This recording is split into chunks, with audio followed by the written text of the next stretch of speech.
मेरा नाम रश्मि है। ये बात मेरे जेल से रिहा होने से लगभग 3 महीने पहले की है। सेंट्रल जेल में कम उम्र की लड़कियों को हर रात उनको जंजीर से बांधकर उनसे काम करवाए जाते थे। अब आप ये सोचिए कि बेचारी हाथ पैर बंधे होने के बाद किस तरह से काम करती होंगी। ये सुनकर आपके भी होश उड़ जाएंगे। आज कोर्ट में मेरी पेशी थी। लगभग 3 महीने से मैं तारीख पर जा रही थी और मुझे आज पूरी उम्मीद थी कि आज तो मेरे केस का फैसला सुना ही दिया जाएगा। मुझे हवालात से जेल की गाड़ी में लाकर बैठाया गया था तो मेरी नज़र जेल से बाहर खड़े हुए मेरे पेरेंट्स पर चली गई। वो दोनों हर पेशी की तारीख पर कोर्ट आते थे। मैं पुलिस की गाड़ी में बैठने से पहले अपनी माँ के जाकर गले लग गई और कहने लगी, माँ आप आज कोर्ट में मत आना। माँ ने मुझे प्यार किया और गले से लगाकर कहने लगी, जाओ बेटी, भगवान तुम्हारा भला करे। ये कहकर उन्होंने मुझे जाने दिया। लेकिन मैं हर पेशी पर अपनी माँ से कहती थी कि आप कोर्ट मत आया करो, लेकिन फिर भी वो मुझसे पहले ही कोर्ट में जाकर पापा के साथ मौजूद होती थी।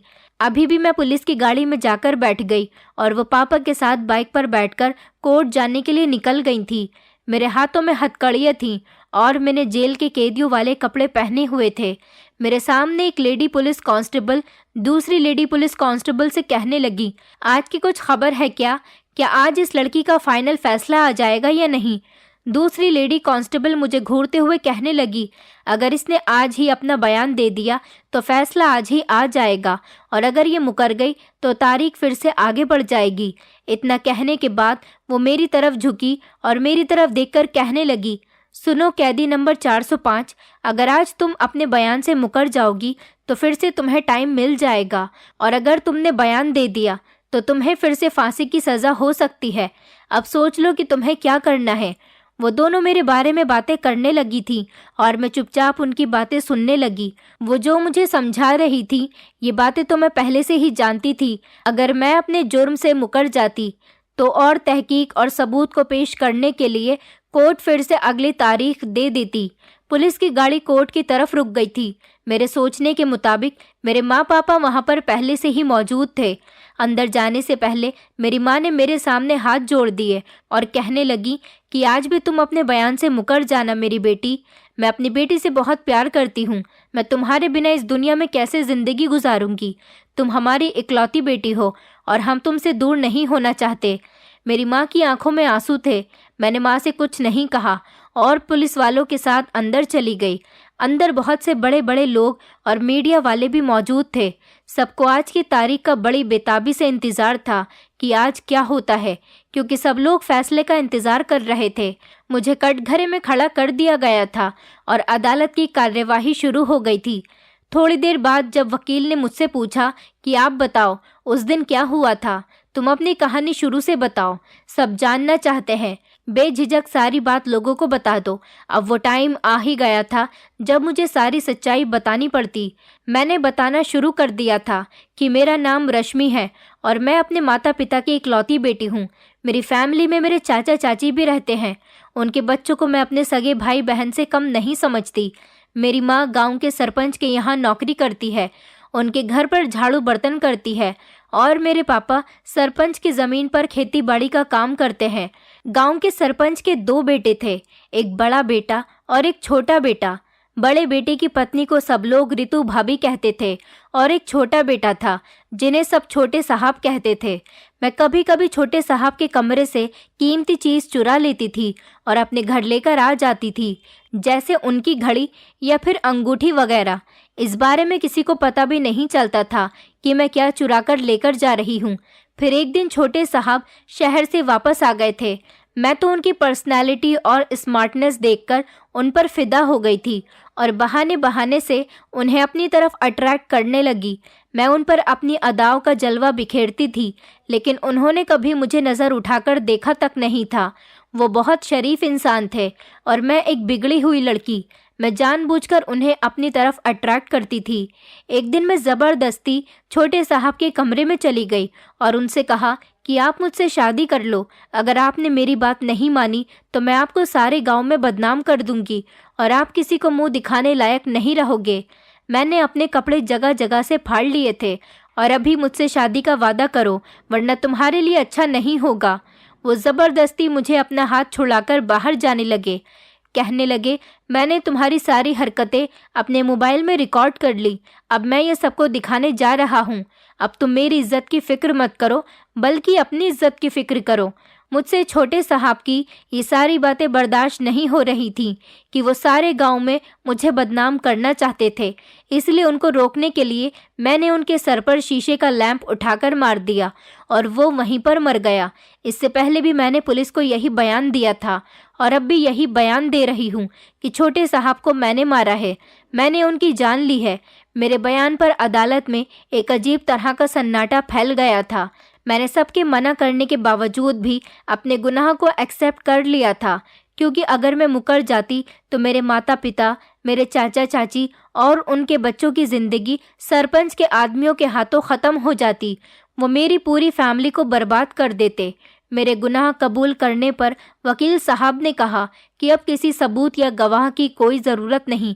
आरोपी ने अपना गुनाह कबूल कर लिया है। इस लड़की की वजह से एक इंसान अपनी जान से हाथ धो बैठा। जज साहब ने कहा कि इसलिए अदालत आरोपी रश्मि को फांसी की सज़ा सुनाती है। जज ने स्टैम्प पर साइन कर दिए और कोर्ट बर्खास्त कर दी गई। मुझे फांसी की सज़ा हो गई थी और उसमें मेरी फांसी की डेट भी लिख दी गई थी। मैंने अपने घर वालों को बचाने की खातिर अपना जुर्म एक्सेप्ट कर लिया था और उन्हीं को बचाने की खातिर मैंने ये झूठा बयान भी दिया था, जबकि उस दिन तो कुछ और ही हुआ था। सारे गांव की तरह मेरे पिताजी भी गांव के सरपंच के कर्जदार थे और काफ़ी सालों से मेरे माता पिता उनका कर्जा उतारने की कोशिश कर रहे थे, जो वहीं का वहीं खड़ा था। लेकिन उस कर्ज पर जो ब्याज था वो बढ़ता चला जा रहा था। मैं जवान हुई तो मेरी माँ मुझे भी अपने साथ काम पर लेकर जाने लगी ताकि सरपंच जी का कर्ज जल्द से जल्द उतर सके। छोटे साहब का ज़्यादातर टाइम शहर में ही गुजरता था, क्योंकि वो वहीं के ही पढ़े लिखे थे और वहीं से पढ़ाई कंप्लीट करने के बाद छुट्टियों में कभी कभी अपने घर पर आ जाते थे। उन्होंने अपना बिजनेस भी वहीं सेट किया हुआ था। न जाने क्या बात थी, माँ मुझे छोटे साहब के होते काम पर नहीं लेकर जाती थी, घर पर ही छोड़कर चली जाती थी। बाद में मुझे पता चला कि छोटे साहब की नीयत बड़ी गंदी थी। गांव की काफ़ी सारी लड़कियां छोटे मालिक के हाथों अपनी इज्जत खो चुकी थीं, इसलिए माँ मुझे छोटे साहब के होते हुए वहां पर नहीं लेकर जाती थी। सरपंच को अपने बेटे की सारी हरकतों के बारे में पता था, मगर उसने कभी अपने बेटे को रोकने की कोशिश नहीं की थी। उन दिनों भी छोटे साहब अपने घर पर आए हुए थे। माँ ने मुझे घर पर छोड़ा और खुद काम पर चली गई थी, मगर वहाँ से वापस आई तो उनकी तबीयत बहुत ख़राब थी। उनको बहुत तेज़ बुखार चढ़ गया था। अगले दिन हवेली से एक आदमी आया और कहने लगा कि अगर तबीयत ठीक नहीं है तो अपनी बेटी को काम पर भेज दो। बड़ी मजबूरी में मुझे मेरी माँ को भेजना पड़ा। जाने से पहले माँ ने मुझे बहुत अच्छी तरह से समझाया था कि छोटे मालिक से दूर रहना, उनके कमरे में बिल्कुल भी मत जाना। मैंने कहा, माँ अगर वो इतना बुरा ही इंसान है तो मुझे वहाँ पर मत भेजो, मगर मेरा जाना भी बहुत ज़रूरी था, क्योंकि हम नौकर थे और वो मालिक थे। हम इनकार करने का हक भी नहीं रखते थे। माँ की जगह मैं काम पर जाने लगी थी। मैं बहुत कोशिश करती थी कि छोटे साहब से दूर दूर रहूं, कभी मेरा और उनका सामना ना हो, मगर एक दिन उन्होंने मुझे देख ही लिया था। मैं बहुत खूबसूरत हूँ, इसलिए जल्दी ही उनकी नज़रों में आ गई थी। एक दिन उन्होंने मुझे अपने कमरे में बुलाया। मैं उनके कमरे में जाना नहीं चाहती थी, लेकिन मैं कुछ कर भी नहीं सकती थी, इसलिए मैं डरते डरते उनके कमरे में चली गई थी। उन्होंने बातों ही बातों में मेरा हाथ पकड़कर ज़बरदस्ती करनी चाहिए, तो मैंने अपनी इज्जत बचाने की खातिर स्टूल पर रखा हुआ शीशे का लैंप उठाकर उनके सर पर दे मारा। उनके सर में बुरी तरह से चोट लग गई थी और बहुत सारा खून बह रहा था। मैं कमरे से भागकर आ गई थी। उन्हें अस्पताल ले जाया गया और मुझे पुलिस ने पकड़ लिया। बाद में मुझे पता चला कि वो शीशे का लैंप उनके सर में बड़ी ज़ोर से लगा था और वो अगले ही दिन अस्पताल में मर गए थे। मुझ पर बहुत दबाव था कि मैं सच न बोलूं, क्योंकि अगर मैं सच बोलती तो सरपंच के मरे हुए बेटे की इज्जत लोगों की नज़रों में गंदी हो जाती और मैं बाइज्जत बरी हो जाती, क्योंकि मैंने अपनी जान और इज्जत बचाने की खातिर ही ये कदम उठाया था। मुझे धमकी दी गई थी कि अगर मैंने सच बोल दिया तो मेरे घर वालों के साथ बहुत बुरा किया जाएगा, उनकी जान को भी खतरा हो सकता है, इसलिए मैंने झूठा बयान दे दिया था। मुझे जेल में बंद कर दिया गया था। वहाँ मुझसे पहले ही काफ़ी खतरनाक औरतें मौजूद थीं। मैं भी उनके साथ ही रहने लगी थी। जेल में बहुत बड़े बड़े जुर्म करने पर औरतें वहाँ पर सज़ा काट रही थीं। उनमें से कुछ औरतें बेकसूर भी थीं, जो मेरी तरह लोगों के दबाव में आकर अपनी सज़ा भुगत रही थीं। मैं अब अपनी किस्मत पर राज़ी हो गई थी कि मेरी सारी ज़िंदगी अब यहीं गुजरने वाली है। मेरी माँ बेचारी रोते रोते बेहाल हो गई थी और मेरे पिता के भी कंधे झुक गए थे। कभी कभी तो मुझे भी यकीन नहीं आता था कि मैं अपने घर में नहीं हूँ, बल्कि जेल में रह रही हूँ। मुझे यकीन था कि कुछ दिन यहाँ रहूँगी तो ये भी घर ही लगने लगेगा। जब तक मेरा फैसला नहीं हो जाता तब तक मुझे इसी तरह से खुद को तसल्ली देते रहनी थी। शुरू शुरू में काफ़ी दिन तो मुझे वहाँ के माहौल को समझने में ही लग गए थे। मैंने वहाँ रहकर एक अजीब सी बात को नोटिस किया था। वहाँ पर एक पुरानी आरोपी औरत को खाने में मीट बनाकर दिया जाता था और हमें जो लड़कियाँ नई थीं उन्हें दाल सब्जी रोटी यही सारी चीज़ें दी जाती थीं। मैंने सोचा कि हो सकता है कि शायद उन औरतों को कभी कभी ही मीट दिया जाता हो, मगर रोज़ाना हमारे सामने वाले सेल में उन औरतों को ही मीट दिया जाता था और हमारी वाली सेल में दाल और सब्जी आती थी। कुछ दिनों तक तो मैं देखती रही, लेकिन फिर मैंने अपनी साथ वाली लड़की से पूछा कि सामने वाली सेल में जो औरतें हैं उन्हें मीट खाने के लिए क्यों दिया जाता है। तो वो लड़की कहने लगी, इन औरतों को ख़ास तौर पर खाने के लिए भेड़ का मांस दिया जाता है। भेड़ के मांस के बारे में सुनकर मैं दंग रह गई थी। भेड़ का मांस तो बहुत महंगा होता है, लेकिन यहाँ पर कैदी औरतों को क्यों खिलाया जा रहा है?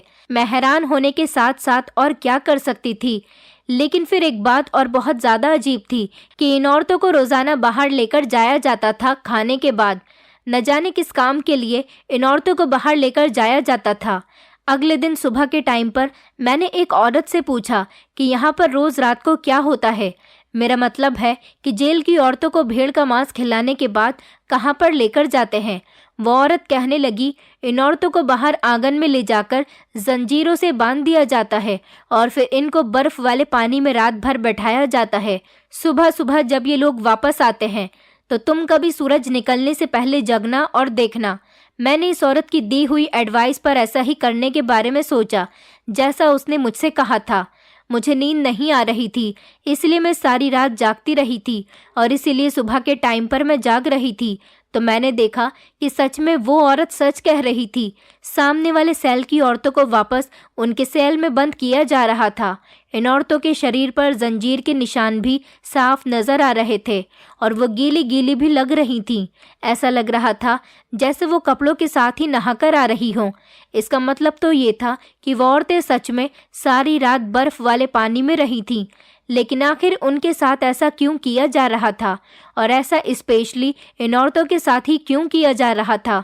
मैंने अपनी साथ वाली लड़की से पूछा, ये उनके साथ कब से चल रहा है? तो वो कहने लगी, मैं तो जब से यहाँ पर आई हूँ तभी से ये सब कुछ देख रही हूँ। अब तो ऐसा करने की इन औरतों की भी आदत हो गई है। शुरू शुरू में तो ये लोग बड़ा चीखती थीं, चिल्लाती थीं। उनके चीखने की आवाज़ें दूर दूर तक आती थीं।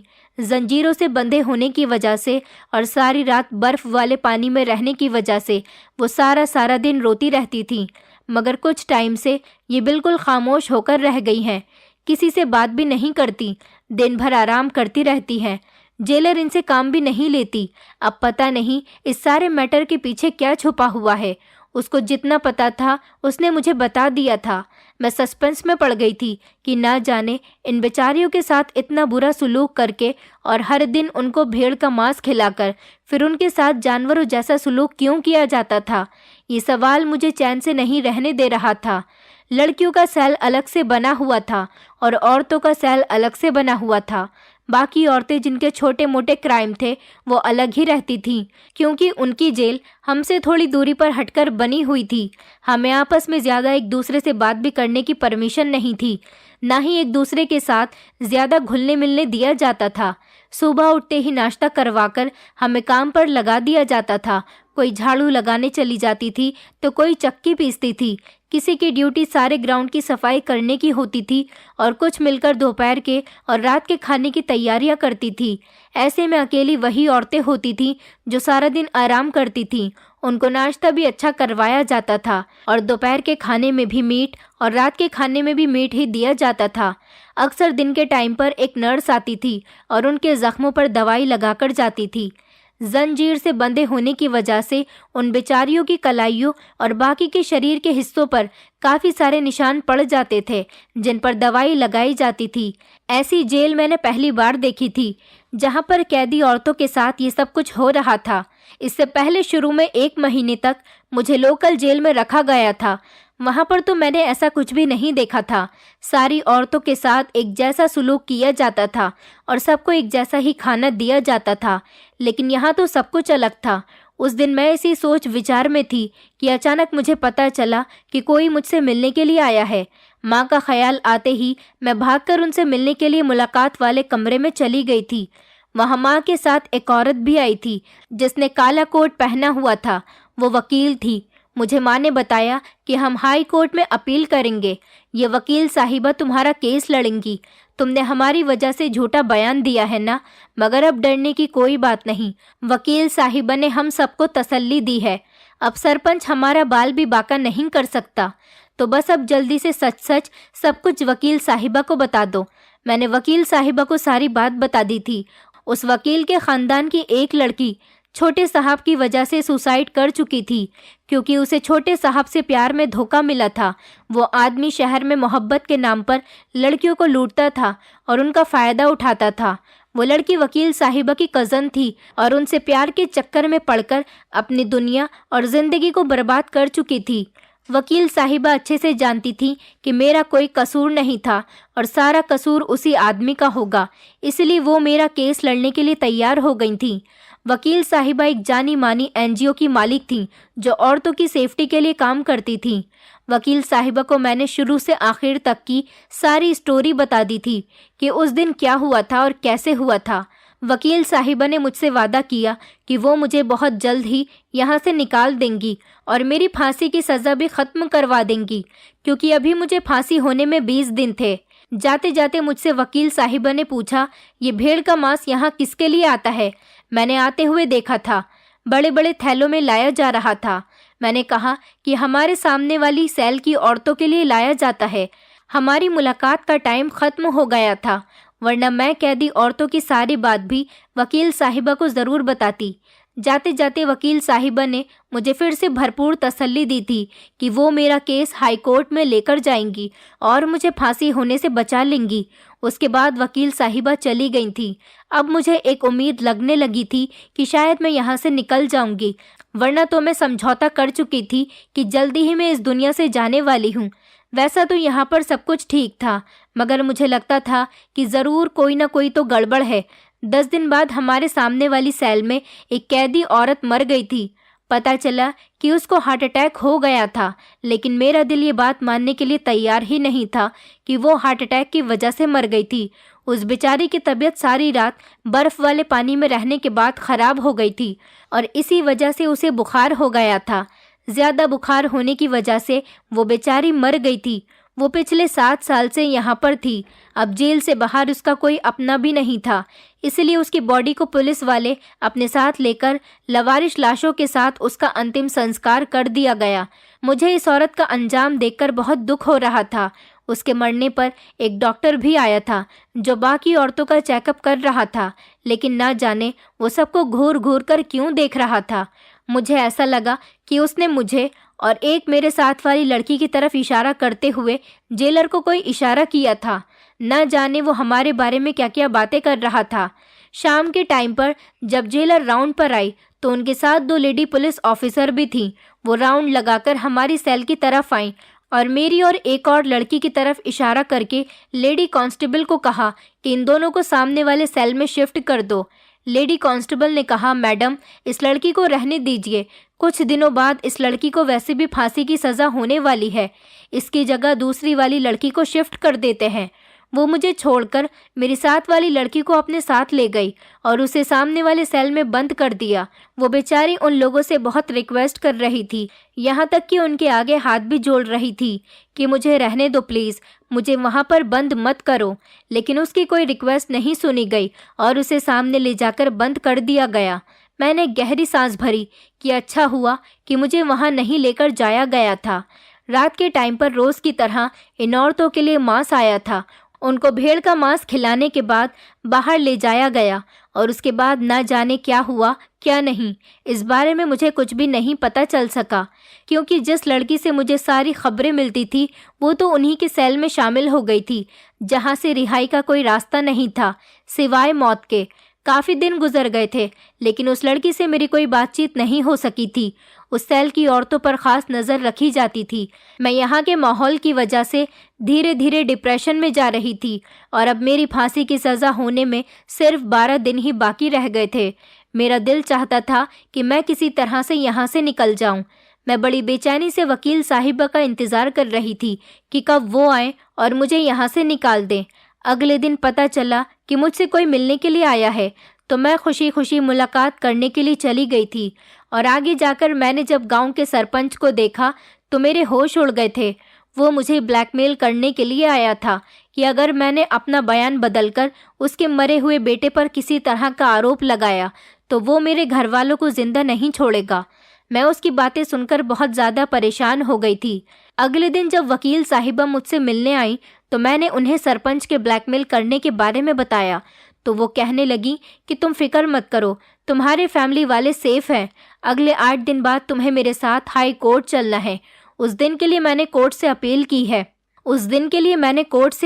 की है कि तुम्हें दोबारा से कोर्ट में बुलाया जाए। तुम्हें बस डरना नहीं है। वो मुझे अच्छी तरह से समझाकर चली गई। मैं वहाँ से सीधा अंदर अपने सेल में आ गई थी। आज हम लोगों पर इतना ध्यान नहीं दिया जा रहा था, इसलिए मैंने सोचा कि मैं अपनी साथ वाली लड़की से मिल जाऊं, जिसे सामने शिफ्ट कर दिया गया था। मैं उसके सेल के बाहर खड़ी हो गई।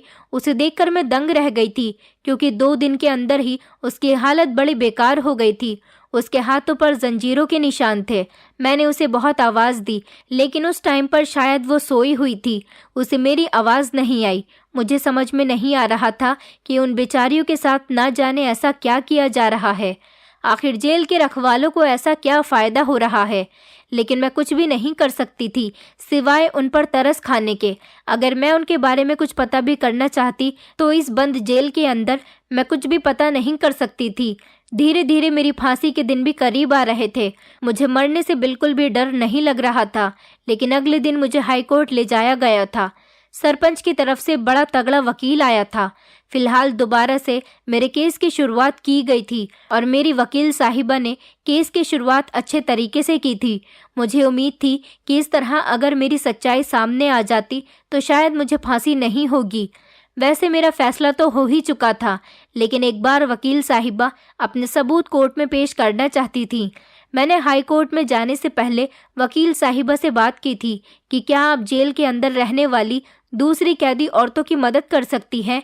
क्या आप उनके लिए कुछ ऐसा कर सकती हैं कि वो बेचारी बच सके? मैंने वकील साहिबा को सारी बात बता दी थी कि किस तरह से कैदी औरतों के एक ग्रुप को भेड़ का मांस खिलाकर उन्हें जंजीर से बांधकर बर्फ वाले पानी में सारी रात रखा जाता था। मेरी बात सुनकर वकील साहिबा ने कहा कि अब तो जेल के अंदर की सारी हकीकत पता करनी चाहिए। ये काम सिर्फ तुम ही कर सकती हो, क्योंकि तुम वहाँ उनके आसपास रहती हो और अभी तुम्हारे यहाँ पर रहने के 8 दिन हैं। इन्हीं 8 दिनों में तुम्हें सच का पता लगाना है।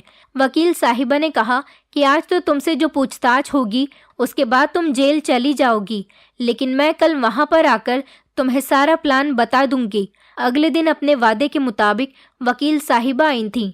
उन्होंने मुझे सारा प्लान समझाया और जाते हुए छुपकर कुछ पैसे दे दिए।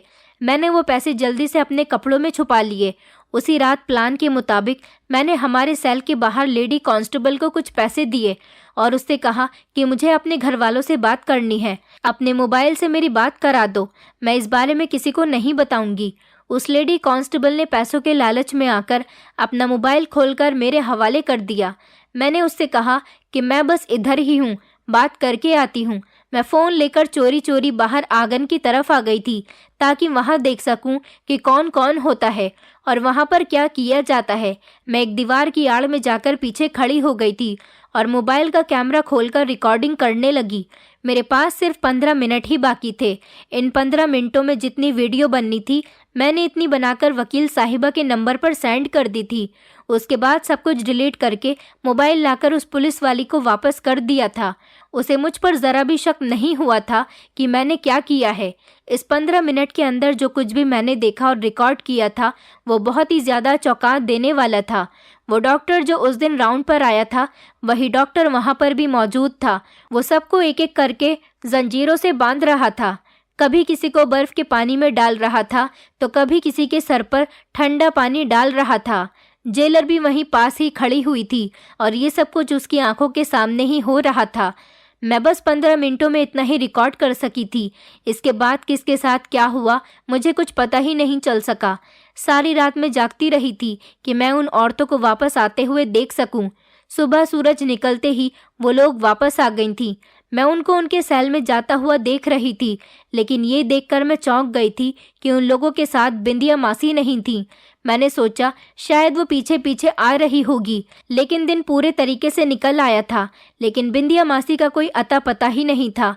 वो नहीं आई थी।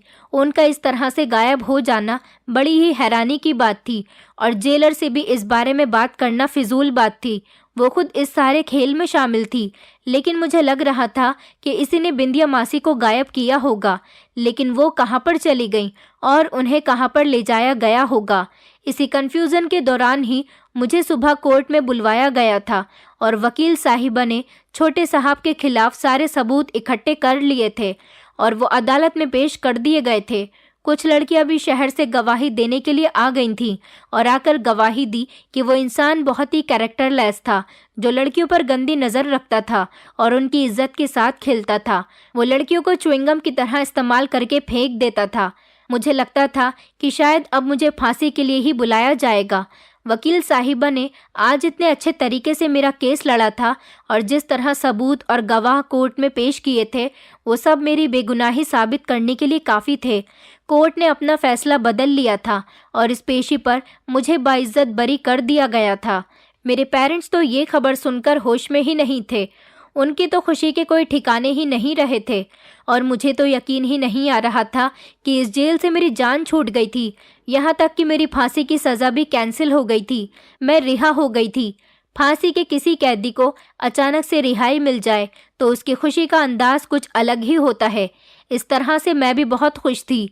मैं अपने पेरेंट्स के साथ खुशी खुशी गले मिल रही थी जब वकील साहिबा ने कहा कि तुम्हें तो रिहाई मिल गई, अब हमें बाकी की औरतों को भी इंसाफ दिलाना होगा। तुम्हारी भेजी हुई वीडियो मैंने देखी है, उसमें जो कुछ भी रिकॉर्ड किया गया था वो बहुत ख़तरनाक था। ऐसा कुछ मैंने अपनी सारी ज़िंदगी में नहीं देखा और ना ही सुना। उन्होंने कहा कि हमें मामले की सारी जड़ तक पहुंचना होगा। मैंने कहा आखिर किस तरह से इस सच्चाई का पता लगा सकेंगे। वो कहने लगी उस डॉक्टर का पीछा करके। आज रात जब वो डॉक्टर जेल से बाहर निकलेगा तो हम उसका पीछा करेंगे। हमने ऐसा ही किया। जैसे ही वो डॉक्टर जेल से बाहर निकलकर अपनी कार में बैठकर वहां से रवाना हुआ, हमने भी फौरन उसका पीछा करना शुरू कर दिया। वो एक फेमस मेंटल हॉस्पिटल के अंदर चला गया। हम भी उसके पीछे पीछे अंदर चले गए थे। हमें भी पता चला कि उस डॉक्टर का नाम अविनाश है। वो इस अस्पताल का मालिक है और विदेश से पढ़कर आया है। वो डॉक्टर होने के साथ साथ एक साइकेट्रिस्ट भी था। हम उसके पीछे पीछे एक वार्ड तक चले गए थे तो वहाँ एक बेड पर बिंदिया मासी को जंजीरों में जकड़े हुए देखकर मैं दंग रह गई थी कि जेलर ने सब में ये खबर उड़ा दी थी कि वो जेल में ही मर गई। आखिर ये सब कुछ क्या चल रहा था? मेरे तो कुछ भी समझ में नहीं आ रहा था, मगर वकील साहिबा को शायद सब कुछ समझ आ गया था। वो उसी टाइम मुझे लेकर डीएसपी साहब के पास चली गई थी। हमने उन्हें सब कुछ बता दिया था और सबूत के तौर पर तो वीडियो भी दिखा दी थी। डॉक्टर का नाम और बिंदिया मासी एक कैदी औरत जिसको जेल में होना चाहिए था, उसका उस अस्पताल में होने के बारे में भी बताया। ये सुनकर उन्होंने कहा कि हम सुबह में नहीं बल्कि रात के टाइम पर छापा मारेंगे और उन लोगों को रंगे हाथों पकड़ेंगे। अगली रात को अचानक ही पुलिस ने वहां पर छापा मार दिया और सबको रंगे हाथों पकड़ लिया। उस टाइम पर कैदी औरतें जंजीरों में जकड़ी हुई थी और जेलर को भी अरेस्ट कर लिया गया। सारी हकीकत खुलकर सबके सामने आ गई और वो ये थी कि डॉक्टर भेड़ पर कुछ स्पेशल एक्सपेरिमेंट कर रहा था। वो जानना चाहता था कि पागल भेड़ का मांस खिलाने से इंसान की सेहत पर क्या असर होता है। उसके अलावा वो पानी में एक खास बैक्टीरिया मिलाकर औरतों को इस बर्फ वाले पानी में इसलिए बैठाता था ताकि वो एक्सपेरिमेंट कर सके कि बैक्टीरिया इंसान के शरीर में दाखिल होता है या नहीं। रोज अलग अलग तरीके के वायरस और बैक्टीरिया ठंडे पानी में रखता था और उन पर एक्सपेरिमेंट करता था। कभी केमिकल मिले हुए पानी के अंदर सारी रात उन औरतों को रखा जाता था जंजीरों से बांधकर। वो उन्हें दिमागी तौर पर कमज़ोर करना चाहता था, इसलिए उसे अपने एक्सपेरिमेंट के लिए औरतों की ज़रूरत थी और उसने जेल की औरतों के साथ इसलिए ऐसा किया था क्योंकि ऐसी औरतों के आगे पीछे कोई नहीं होता। रिश्तेदार भी तब तक मुंह मोड़ चुके होते हैं, इसलिए इन पर एक्सपेरिमेंट करने से अगर किसी की जान भी चली जाती तो क्या फ़र्क पड़ता, कौन सा कोई पूछने वाला था। बिंदिया मासी के दिमाग पर एक्सपेरिमेंट करने के लिए उन्हें अस्पताल ले जाया गया था। जेलर को सब कुछ पता था और पैसों के लालच में आकर वो उन लोगों से मिली हुई थी। आखिर उनकी प्लानिंग सामने आ गई थी और वो सारे लोग बेनकाब हो गए थे और पकड़े गए थे। इन लोगों पर मुकदमा हो गया था और इन लोगों को जेल हो गई थी। कल तक जेलर जिस जेल में ड्यूटी करती थी, आज इस जेल के अंदर वो एक कैदी की हैसियत से रह रही थी। अब सज़ा काटने पर उसे एहसास हो गया होगा कि किसी के साथ बुरा करने का क्या नतीजा होता है। उन सब लोगों को उम्र कैद की सज़ा हो गई थी क्योंकि उन्होंने औरतों की ज़िंदगी बर्बाद करने के बारे में सोचा था। फिलहाल जो भी हुआ था वो उन लोगों की सच्चाई सबके सामने आ गई थी। मैं भी अब अपनी ज़िंदगी में बहुत खुश हूँ क्योंकि मैं अपने माता पिता के पास आ गई हूँ। वकील साहिबा ने मेरा बहुत साथ दिया था, इसलिए मैं ज़िंदगी भर उनका एहसान नहीं भूलूंगी। सरपंच ने भी हमारा पीछा छोड़ दिया है क्योंकि सारे गांव में उसकी खूब बेइज्जती हुई। गांव के सारे लोगों के सामने सारी सच्चाई खुलकर सामने आ गई थी कि किस तरह से उनके बेटे ने मेरी इज्जत पर हाथ डालने की कोशिश की थी और कितनी सारी लड़कियों की इज्जत के साथ खेल चुका था। अब हम लोग खुशी खुशी अपनी ज़िंदगी गुजार रहे हैं और मेरी शादी होने वाली है। मेरा रिश्ता एक अच्छे परिवार में तय हो गया है। दोस्तों, उम्मीद करती हूँ आपको हमारी कहानी पसंद आई होगी। कहानी पसंद आई है तो वीडियो को लाइक करें, चैनल पर नए हैं तो चैनल को सब्सक्राइब करें और हाँ, नोटिफिकेशन बेल को ज़रूर दबाएं ताकि अगली अपडेट सबसे पहले आपको मिले।